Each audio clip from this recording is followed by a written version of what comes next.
Hello friends, welcome to you success. आज की इस वीडियो में हम लोग यूपी पेट के लिए घटना सीरीज के अंतर्गत इंडियन इकोनॉमी के सेक्शन को देखेंगे और उसके अंतर्गत हम लोग आज कुछ महत्वपूर्ण योजनाओं का अध्ययन करेंगे। तो आइए चलिए आज का वीडियो हम लोग शुरू करते हैं। तो सबसे पहला पॉइंट है, बंधुआ मजदूर उन्मूलन अधिनियम वर्ष 1976 में पारित किया गया था। यह अधिनियम 25 अक्टूबर 1975 से प्रभावी है। अगला पॉइंट है, भारत में छिपी हुई या प्रच्छन्न बेरोजगारी कृषि क्षेत्र में अधिक पाई जाती है। तो कृषि क्षेत्र में सर्वाधिक बेरोजगारी कौन सी पाई जाती है? तो प्रच्छन्न बेरोजगारी पाई जाती है। इसके बाद अगला पॉइंट है, भारत निर्माण कार्यक्रम केंद्र सरकार द्वारा वर्ष 2005 में प्रारंभ किया गया था। भारत निर्माण योजना के अंतर्गत ग्रामीण क्षेत्रों में विद्युत, सड़क, पेयजल, दूरसंचार, सिंचाई एवं निर्धन आवासों का निर्माण शामिल था। तो ये सभी कार्यक्रम भारत निर्माण कार्यक्रम के अंतर्गत थे और यह केंद्र सरकार द्वारा 2005 में प्रारंभ किया गया था। अब अगला पॉइंट है, तमिलनाडु राज्य ने सबसे पहले 1 रुपये में 1 किग्रा चावल योजना शुरू की थी। तो 1 रुपये में 1 किग्रा चावल किस स्टेट ने शुरू की थी? तमिलनाडु ने। अगला है, संगम योजना 15 अगस्त 1996 को आरंभ की गई थी। अगली योजना है प्रधानमंत्री ग्राम सड़क योजना। यह 25 दिसंबर 2000 से प्रारंभ हुई थी और इसका उद्देश्य ग्रामों को शहरों से जोड़कर ग्रामीण गरीबी का उन्मूलन कर सामुदायिक जीवन का विकास करना है। अगली योजना है स्वर्ण जयंती ग्राम स्वरोजगार योजना। इस योजना को 1 अप्रैल 1999 में शुरू किया गया था। तो स्वर्ण जयंती ग्राम स्वरोजगार योजना कब शुरू हुई थी? 1999 में। अब आगे कुछ योजनाएं और मिशन दिए हुए हैं और उनके प्रारंभ का वर्ष दिया हुआ है, कब ये प्रारंभ किए गए थे। तो इसमें सबसे पहले है प्रधानमंत्री मत्स्य संपदा योजना। यह 20 मई 2020 को शुरू की गई थी। प्रधानमंत्री स्वनिधि योजना, यह 1 जून 2020 को शुरू की गई थी। सुपोषित माँ अभियान 29 फरवरी 2020 को शुरू हुआ था। कृषि श्रमिक सामाजिक सुरक्षा योजना 2001 में शुरू हुआ था। स्वर्ण जयंती ग्राम स्वरोजगार योजना 1999 में शुरू हुआ था। रोजगार गारंटी योजना 2006 में शुरू हुआ था। प्रधानमंत्री ग्रामोदय योजना 2000 और 2001 में शुरू हुआ था। सर्व शिक्षा अभियान 2001 में शुरू हुआ था। साक्षर भारत मिशन 2009 में शुरू हुआ था। ऑपरेशन ब्लैक बोर्ड 1987 में शुरू हुआ था। राष्ट्रीय साक्षरता मिशन 1988 में शुरू हुआ था। इसके बाद है राष्ट्रीय ग्रामीण रोजगार गारंटी योजना, जिसे NREGS भी कहते हैं। यह 2 फरवरी 2006 से प्रारंभ हुई थी। राष्ट्रीय ग्रामीण रोजगार गारंटी कार्यक्रम रोजगार की एक योजना न होकर कानूनी व्यवस्था है। इस योजना के अंतर्गत रोजगार के लिए कानूनी व्यवस्था की गई है। इसके बाद है मनरेगा 1 अप्रैल 2008 से देश के सभी जिलों में लागू किया गया। अगला पॉइंट है, 2 अक्टूबर 2009 को राष्ट्रीय ग्रामीण रोजगार गारंटी अधिनियम नरेगा का पुनर्नामकरण कर महात्मा गांधी राष्ट्रीय रोजगार गारंटी अधिनियम मनरेगा किए जाने की घोषणा की गई। तो नरेगा का नामकरण बदलकर मनरेगा 2009 में किया गया था। अगला पॉइंट है, भारत में सामुदायिक विकास कार्यक्रम प्रायोगिक स्तर पर 2 अक्टूबर 1952 को शुरू हुआ था। तो सामुदायिक विकास कार्यक्रम कब शुरू किया गया था? 1952 में। अगला पॉइंट है, भारत में सामुदायिक विकास के मुख्य निर्माता SK डे थे। SK डे सामुदायिक विकास के मुख्य निर्माता थे भारत में। राष्ट्रीय ग्रामीण विकास संस्थान, यह हैदराबाद में स्थित है। केंद्र सरकार द्वारा आम आदमी बीमा योजना, यह 2 अक्टूबर 2007 से शुरू की गई थी।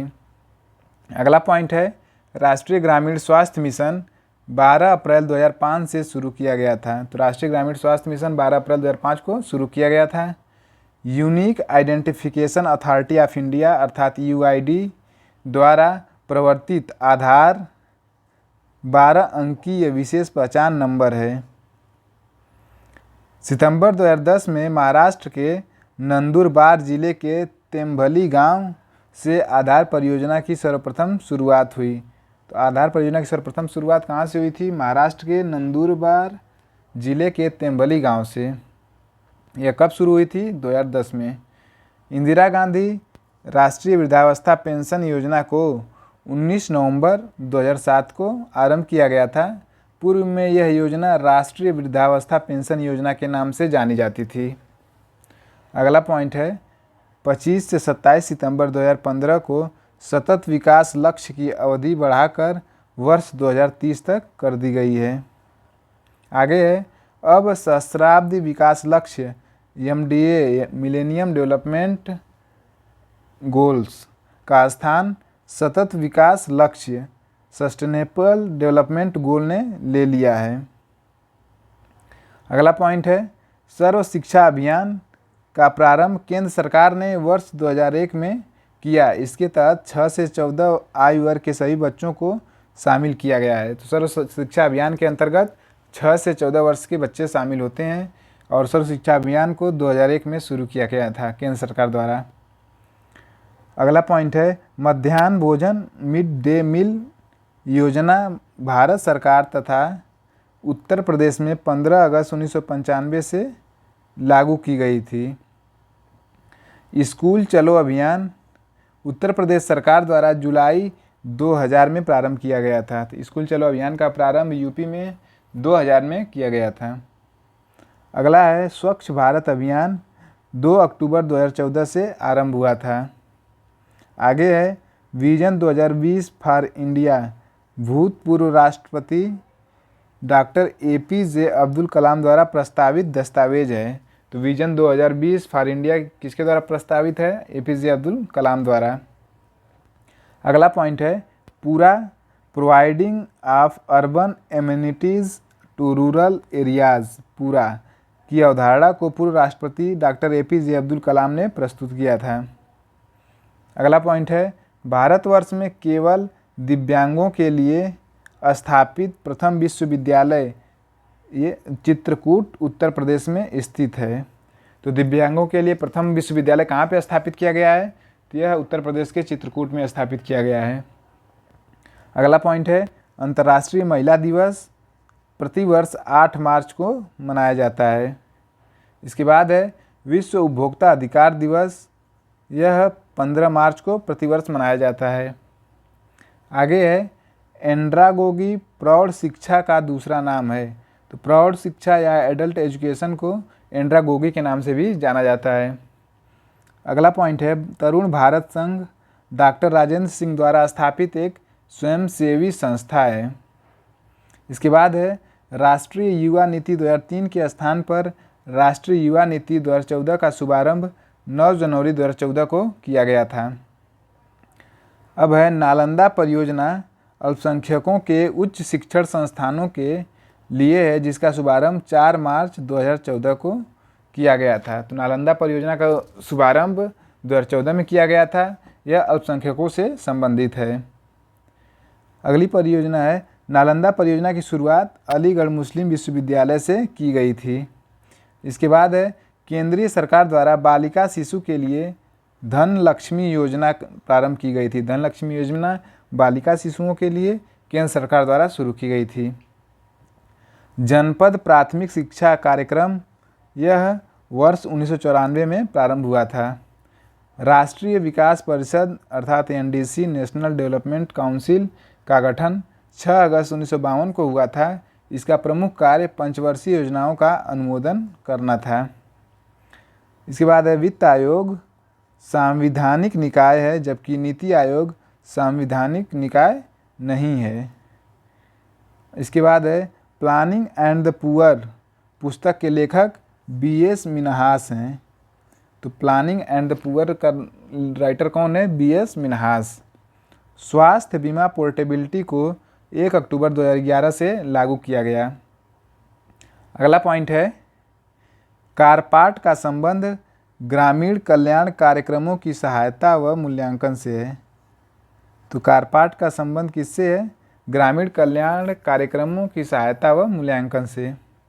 आर्थिक नियोजन किस सूची का विषय है? तो आर्थिक नियोजन समवर्ती सूची का विषय है।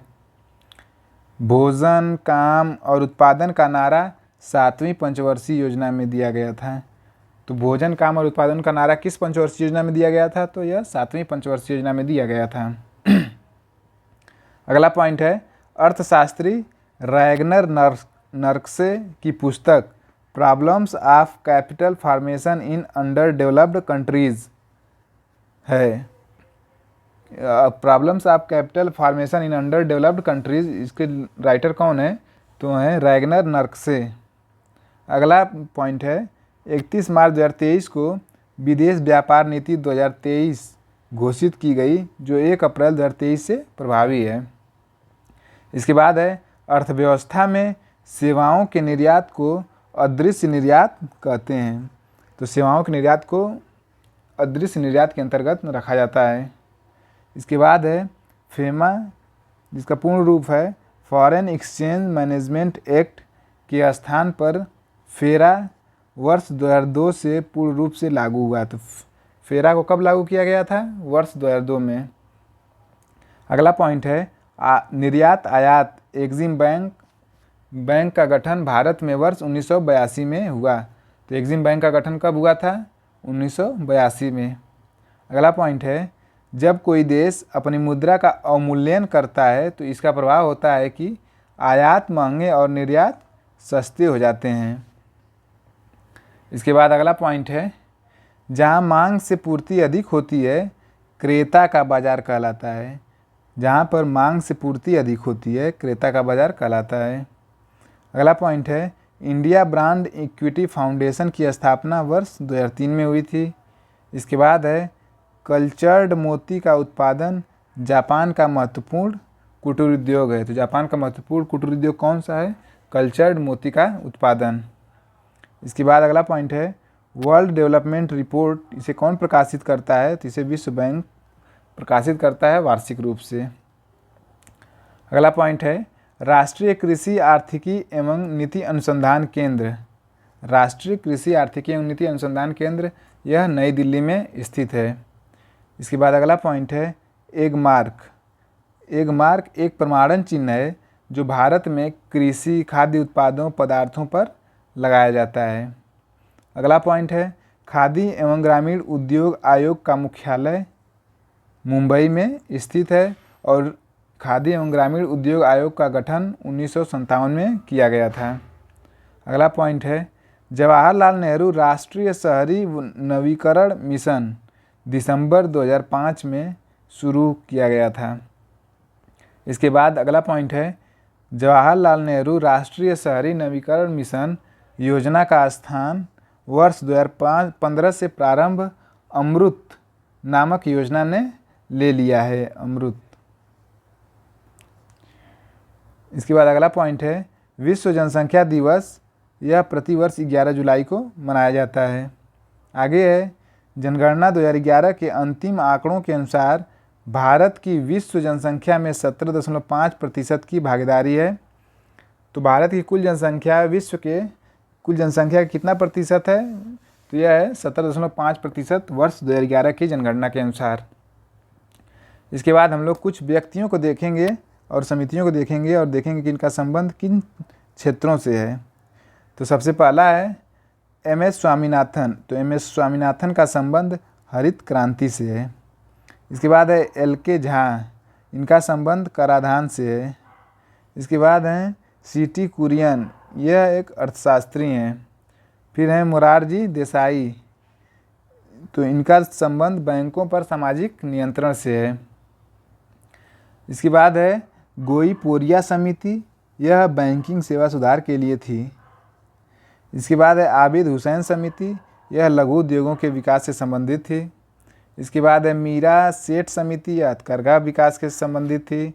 फिर है तारापुर समिति, यह रुपए की पूंजी खाते में परिवर्तनीयता से संबंधित थी। फिर है राजा चलैया समिति, यह टैक्स रिफॉर्म से संबंधित थी। अब आगे है, रतन टाटा ने नैनो प्रोजेक्ट को सिंगूर से हटाकर साड़ंद ले जाने का निर्णय लिया था। इसके बाद अगला पॉइंट है, औद्योगिक विकास की दृष्टि से उत्तर प्रदेश का पश्चिमी क्षेत्र सर्वाधिक विकसित है पूर्वी क्षेत्र की अपेक्षा। इसके बाद अगला पॉइंट है central institute of agricultural engineering, यह भोपाल में स्थित है। अगला पॉइंट है विश्व मौसम विज्ञान संगठन का मुख्यालय कहाँ है, तो यह जिनेवा में है। WMO का मुख्यालय जिनेवा में है। अगला पॉइंट है पैन कार्ड के प्रारंभ में 5 अक्षर होते हैं, जैसे AFZPK7190K। इसमें P व्यक्तिगत को दर्शाता है, अगला पॉइंट है प्रधानमंत्री जन धन योजना के लिए दुर्घटना बीमा 1 लाख रुपये 28 अगस्त 2018 के बाद खोले गए खातों पर 2 लाख रुपये का दुर्घटना बीमा एवं जीवन बीमा 30,000 रुपये है। इसके बाद अगला पॉइंट है वर्ष 2015 से प्रारंभ की गई दीनदयाल अंत्योदय योजना ग्रामीण एवं शहरी क्षेत्रों में कौशल विकास से संबंधित है। तो दीनदयाल अंत्योदय योजना किससे संबंधित है, तो यह ग्रामीण एवं शहरी क्षेत्रों में कौशल विकास से संबंधित है। तो आज का ये वीडियो हम लोग यहीं पे समाप्त करते हैं। आशा करता हूँ आप लोगों को ये वीडियो पसंद आया होगा। धन्यवाद।